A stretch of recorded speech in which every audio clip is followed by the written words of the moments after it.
নমস্কার।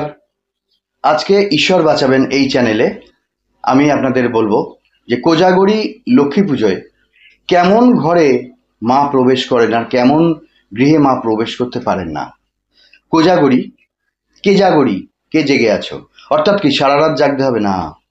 আসলে এর মর্মার্থ হলো এটাই, আমার যে পুজো তুমি করছো এর জন্যে আগের দিনে একটা সংযম করতে হয়, যে নিরামিষ খেলাম, উপোস টুপোস না, কোনো ঈশ্বরই চান না উপোস করে আমার সন্তান করুক, ওইটা কিন্তু ঠিক নয়। তা কে জাগরি মানে কে জেগে আছে, অর্থাৎ আপনি দিনের শুরুতে, পুজোর দিনের শুরুতে যে প্রভাতে স্নান করলেন, স্নান করে তারপরে যে মায়ের কাজে ব্রতী হলেন, কথা বলবেন না। যদি আপনারা কেউ সকালবেলা পুজো করেন একরকম নিয়ম, রাত্রিবেলা সন্ধ্যেবেলা পুজো করলে আর এক রকম নিয়ম। আমি আগের থেকেই বলে দিচ্ছি যে এইবারের কোজাগরিটাতে যে সন্ধ্যেবেলা পুজো করারও সুন্দর অপশান রয়েছে। সবচেয়ে বেশি ফলপ্রসূ হবেন আপনি সন্ধ্যাবেলা গোধূলি লগ্নে যদি করেন। আমি সকাল থেকেই বলছি, যেটা হচ্ছে সকালবেলা যদি পুজো করেন, আপনি যে মায়ের জন্যে ভোরবেলা উঠে কাজ করছেন, পুরো মুখে কোনো কথা বলবেন না। এক, কে জাগরি, কে জেগে আছো, মা বলছেন। জেগে থাকা মানে রাত্রি জাগা নয়, অন্তরের সমানে আপনি জয় মা, জয় মা লক্ষ্মী, জয় মা লক্ষ্মী, আমি তোমার কাজ করছি মা, আমার প্রার্থনা তুমি সফল করো মা, আমার আন্তরিক এই ডাকে তুমি সাড়া দিও মা। এই যে আপনি বলছেন আমার কি কি অভাব, কি কি প্রয়োজন, কি দরকার, তুমি সব কিছু জানো, সেই জন্যে তুমি আমাকে কিন্তু কৃপা করো। তো এইটা হচ্ছে কে জাগরি। আর একটা হচ্ছে জাগরি কি, যেটা হচ্ছে পুজোর সময় যে প্রদীপটা জ্বালাবেন সেটা এমনই একটা প্রদীপ হবে, তেল দেয়া হোক, ঘি দেয়া হোক, তেলই ঠিক আছে, সর্ষের তেল দেয়া হবে, ওটা কিন্তু সারা রাত জ্বলবে যখন থেকে জ্বালাবেন। পরদিন যখন মাকে তুলবেন তখন পর্যন্ত ওই প্রদীপটা জ্বালা থাকবে। এবং সেই জন্যে কে জাগরি, কে জেগে আছো, ওই জাগা অবস্থাটা কিন্তু লাগবে। মাঝে মাঝে উঠে দেখতে হবে আমার প্রদীপটা জ্বলে আছে তো, আর কোনো বাতাস যাতে না আসে সেই ব্যবস্থা করবেন। এবারে আমি আসছি প্রধান একটা জিনিস, আলপনায় কিন্তু মায়ের আগমন গমন।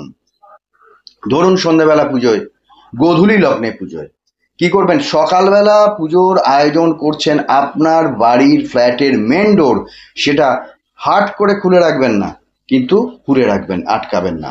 কারণ মায়ের প্রবেশ দ্বার, আপনার সকালবেলা পুজো আপনি যদি আটকেই রেখে দেন এবং পূজার যখন আলপনা করছেন, অন্যান্য কাজ করছেন, ভোগ রান্না করছেন, ফল কাটছেন, যদি আটকেই রেখে দেন, মা ঢুকবেন কোনখান দিয়ে? হ্যাঁ, আমাদের মা কিন্তু দেয়াল ভেদ করে যেভাবে হোক ঢুকতে পারেন, তিনি সূক্ষ্মদেহী, কিন্তু তা নয়। আসলে কি এইরকমভাবে দুরাত্মারা প্রবেশ করেন এটা বলা হয়, কিন্তু যে মায়ের অর্থাৎ দেবদেবীদের আগমন কিন্তু প্রবেশদ্বার দিয়েই হয়। সেই জন্য যতক্ষণ আপনি উপাচার করবেন, সেটা দিনের বেলা হলে দরজাটা ফাঁক করে রেখে দেবেন, ভাইটাল পয়েন্ট কিন্তু ভাগ করে রেখে দেবেন, মাকে প্রবেশ করতে দেবেন। মায়ের প্রবেশের জন্য যে আলপনাটা দেবেন সেটা মেন আপনার ফ্ল্যাট বা বাড়ির মেন ডোর থেকে এইভাবে পায়ের ছাপ, যেভাবে মানুষ স্টেপ দেন, একটা পা তারপরে একটা পা, আর এইভাবে আলপনা দরজার দিক থেকে এসে ঢুকছে সেই স্থানে যেখানে আপনি মাকে বসাচ্ছেন চলে এলো আর একটা ভাইটাল পয়েন্টে, কি না, যিনি এইভাবে পুজো করেন। আচ্ছা, সন্ধ্যাবেলাটাও বলে নি, গোধূলি লগ্নে, গোধূলি লগ্ন কোনটা, যেটা হচ্ছে দিন চলে গেছে, সূর্যাস্ত হয়ে গেছে, দিন চলে গেছে, আলোটা ক্ষীণ হয়ে এসছে, সন্ধ্যা এবং আলো সকাল, এর মিডিলটা তো সন্ধ্যাবেলা, যে আলো আছে আচ্ছা আচ্ছা দেখতে পাচ্ছি, ওটাই গোধূলি। ওই গোধূলিতে যারা রাতে বা সন্ধ্যাবেলা পুজো করবেন, দরজাটা ফাঁক করে রেখে দেবেন। যেই দেখবেন কমপ্লিট অন্ধকার নেমে এলো তখন দরজাটা বন্ধ করবেন। কারণ মায়ের প্রবেশ কিন্তু সব থেকে বেশি দেখা যায় যেটা হচ্ছে গোধূলি লগ্নে। গোধূলি লগ্নে মা আসেন। এবার আপনার আলপনা একটা দ্বার থেকে, প্রবেশ দ্বার থেকে একদম পুজো অবধি যাচ্ছে, ওই মেন লাইনটা বড় করে দেবেন। অন্যান্য ঘরে যেগুলো দেবেন ওই মেন লাইনের সঙ্গে অ্যাটাচ করে আলপনাটা দেবেন না, ভিন্ন দেবেন। একটুখানি বাদ, এই ধরুন আলপনা যাচ্ছে, একটু বাদ রেখে সেইখান থেকে আলপনাটা শুরু করবেন অন্যান্য ঘরে, এইভাবে করবেন। এই গেল আলপনা। এবারে বলছি যে রান্না যেটা করবেন মাকে দেয়া হবে বলে, সেটার জন্যে পঞ্চব্যঞ্জন যেটা খিচুড়ি, এই দিনে খিচুড়ি সব থেকে ফলপ্রসূ হয়, এবং 5 রকমের ভাজা, তার সঙ্গে যে পূজার উপাচার হবে 5 রকমের ফল, মিষ্টি, দই, এইগুলো করবেন। এইবার আমি বলছি, এমন ঘরে মা লক্ষ্মী আসেন যেখানে মা আসার সময় দেখেন আন্তরিক সে সমানে আমার নাম করছে, সমানে জয় মা লক্ষ্মী, জয় মা লক্ষ্মী, তুমি আমার মনস্কামনাটা পূরণ করো মা, তোমার কাছে ছাড়া কাকে বলবো, এই সমানে মনে মনে মনে মনে তার আমার নামই করে যাচ্ছে, আমাকে আন্তরিকভাবে কোনো কিছু চাইছে না, কিন্তু তুমি এটা করে দাও মা, এত আমি উপাচার করছি, তা কিন্তু করছে না, আন্তরিকভাবে সে আমার নাম করছে, এই রকম ঘরে আসেন। আর একটা ঘরে আসেন যেখান থেকে আলপনাটা ঘর অবধি গেছে, 2 নিষ্ঠা, একদম নিষ্ঠা করে মুখে কোনো কথা না বলে, ওদিন কোনো হইচই হবে না, গন্ডগোল হবে না, কোনো চেঁচামেচি হবে না, হাত থেকে বাসন পড়ে যাবে না, এই সমস্ত। আচ্ছা, আগের দিনেরটা আমি বলে নিই, যেটা অলক্ষ্মী বিদায় বলা হয়, অলক্ষ্মী বলে কিছু নেই, মানে নয় লক্ষ্মী, যেটা লক্ষ্মী নেই। কোথায় লক্ষ্মী থাকেন না? অন্ধকারের মধ্যে, ফাঁকা স্যাসে, ফাঁকা কৌটো, ধুলো, এইগুলো আগের দিন কিন্তু সমস্ত ঘর দুয়ার থেকে নিষ্কাশন করে দেবেন, একদম যেন না থাকে, এইগুলো যেন একদম ঘরে না থাকে। আগের দিন পরিষ্কার করে ফেললেন এবং পরের দিন মায়ের পুজো হবে। এইবারে বলছি, মায়ের পুজোর জায়গায় সাফিসিয়েন্ট আলো হবে। আর একটা ভাইটাল পয়েন্ট, মা যে গৃহে আসেন, কোন গৃহে আসেন, আপনি মা লক্ষ্মীকে পাতেন কোথায়?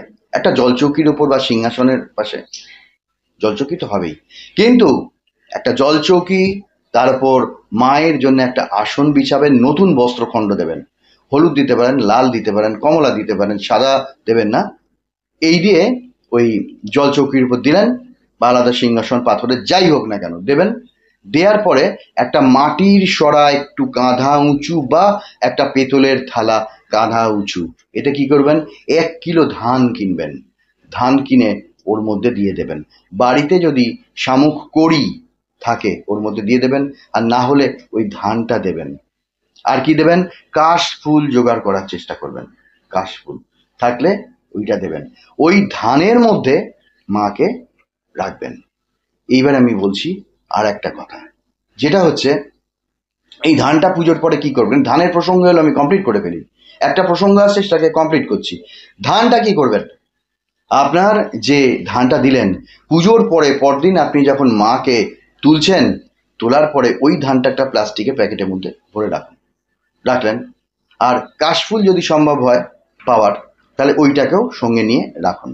এবার মায়ের নিরঞ্জন হয়ে গেল, আপনি সমস্ত কিছু তুলে ফেললেন, তুলে ফেলার পরে মায়ের ওই প্রতিমা, মাটির প্রতিমা আনবেন তো, আপনাদের যদি ঘরে কারোর পেতলের প্রতিমা থাকে তাহলে ঠিক আছে, সেটা বছর বছর হবে, কিন্তু মাটির প্রতিমা বিসর্জন দেওয়ার বিষয় আছে।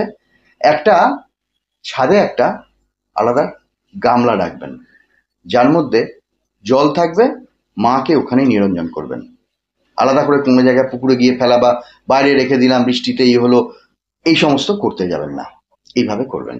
আর ওই যে ধানটা একটা গামলা রেডি করে রাখবেন, বা পরে করলেন, 2 দিন পরে করলেও হবে, গামলার মধ্যে মাটি দেবেন, দিয়ে ওই ধানটা ছড়িয়ে ভালো করে দেবেন, আর কাশফুল যদি থাকে ওই কাশফুলটাকে ওখানে দিয়ে দেবেন।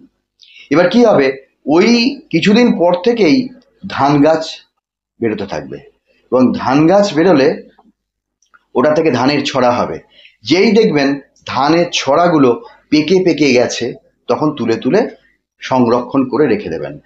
ওই ধান দিয়ে পরের বছর পুজো করবেন, দেখবেন ফুলে ফলে যা চাইছেন, আমার অর্থ চাই, আমার সম্পদ চাই, আমার গৃহ নেই গৃহ চাই, আমার উন্নতি আটকে আছে হয় না কিছুতেই, আমাকে এই এই করো, তুমি এইগুলো দাও, এই যে সমস্ত আপনার অসম্পূর্ণ ব্যাপারগুলো দেখবেন, ধন সম্পদে এমন অর্থে প্রাচুর্যে ভরে যাবে।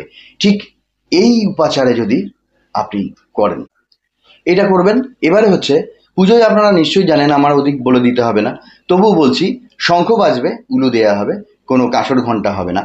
আর একটা ভাইটাল পয়েন্ট মনে রাখুন, যেটা হচ্ছে ধুনো, যখনই পুজো হোক, দিনে দুপুরে বিকেলে আর গোধূলি লগ্নে তো অপূর্ব, একদম ফুলে ফলে ভরে উঠবে সেই সংসার। আর সমানে মনে মনে একটা কথাই বলবেন, মা তুমি তো জানো আমি তোমাকে চাই, তোমাকে পেলেই তো আমার সব কিছু হয়, তোমার এই ধন সম্পদ, আমার অপূর্ণতা সবই তো তোমার মধ্যে আছে, তুমি যদি আমার গৃহে অধিষ্ঠান করো, মা তুমি আজীবন আমার গৃহে অধিষ্ঠান করো। এইবারে ধুনো পুজোর সময় সারা বাড়িতে দেখাবেন, এমনকি চিলেকোঠা অবধি, ছাদ অবধি, আপনার গৃহে যে কটা ঘর আছে, রান্নাঘর এবং বাথরুমের বাইরের থেকে পর্যন্ত, আর দরজাটা একটু খুলে বাইরের দিকে একটু ধুনো দিয়ে দেবেন। ধুনো হচ্ছে কি দেবদেবীদের জন্য একটা অতি পবিত্র এবং প্রিয় প্রিয় একটা, এই যে ধোঁয়াটা দান করা হয় জিনিস। আর মায়ের জন্যে চন্দন ধূপ জ্বালাবেন, স্পেশালি যে কোনো চন্দন ধূপ নিয়ে আসবেন, সুন্দর যাতে গন্ধ হয়। আর ধুনোটা আর একটা কাজ করবে, মায়ের আগমন তার সঙ্গে ধুনো, এতে হবে কি সমস্ত কিছু খারাপটা চলে যাবে। আর একটা হচ্ছে যে শঙ্খ বাজাবেন আর উলু দেবেন। আর একটা যেটা বলছি যে কঠিন কোনো উপবাস করতে যাবেন না। কঠিন উপবাস করলে বরং সে তুলনায় সন্ধ্যাবেলা ধরুন পুজো হচ্ছে, সেক্ষেত্রে লুচি, একটু তরকারি এরকম সেবা করে নেওয়া যায়, দুধ খাওয়া যায়, এগুলোতে অসুবিধে নেই। আর যেটা করবেন সেটা হচ্ছে যে পাঁচটা পাঁচটা করে করবেন। আপনি একটা খিচুড়ি করলেন, এটা বেস্ট, তার সঙ্গে 5 রকমের তরকারি দিলেন, 5 রকমের মিষ্টি, দই, আর আর একটা হচ্ছে ভাজা 5 রকমের তরকারি। এইভাবে 5 রকমের করে পঞ্চব্যঞ্জন যেটা বলা হয়, পঞ্চব্যঞ্জনের সেবা দেয়া, এইটা করলে কিন্তু মায়ের সুন্দর অধিষ্ঠান হয় এবং মা সেই গৃহে চির অধিষ্ঠাত্রী হন। আর যেটা করবেন, যিনি সারা বছর পুজো দেন মাকে, মা কিন্তু এই দিনে তাকে খুঁজবেনই। আপনি পুরোহিত দ্বারা পুজো করছেন ঠিক আছে, কনস্ট্যান্ট তিনি সমস্ত আয়োজন করে এই পুজোর সময় বসে থাকবেন, এবং পুজো হয়ে যাওয়ার পরে যখন চলে যাবেন পুরোহিত, তখন ঘরের দরজাটা ভেজিয়ে একটু চুপ করে বসে মা লক্ষ্মীর জপ করে নেবেন।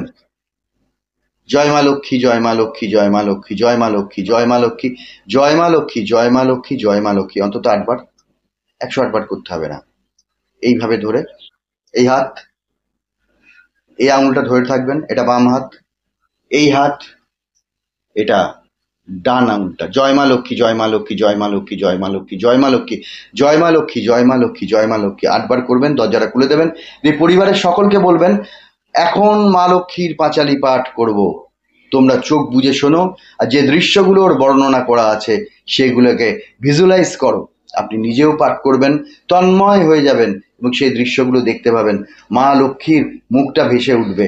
হয়ে গেল, সবাইকে বলবেন যে শান্তির জলটা থাকবে, পুরোহিত ছিটিয়ে দিয়ে গেছেন, ওটা সকলকে ছিটিয়ে দেবেন, ওটা সারা বাড়িতে দিয়ে দেবেন, এবং প্রত্যেককে বলবেন মা লক্ষ্মীর একটু ধ্যান করো, মনের চাহিদাগুলো বলো, আর আপনি সংসারের জন্য সেই চাহিদাটা করবেন, মা তুমি জানো সমস্ত কিছু, আমার কি ধন সম্পদ আছে, আমার নিজের বাড়ি আছে কিনা, আমার কিসের অভাব আছে, তুমি সেগুলো মিটিয়ে দাও।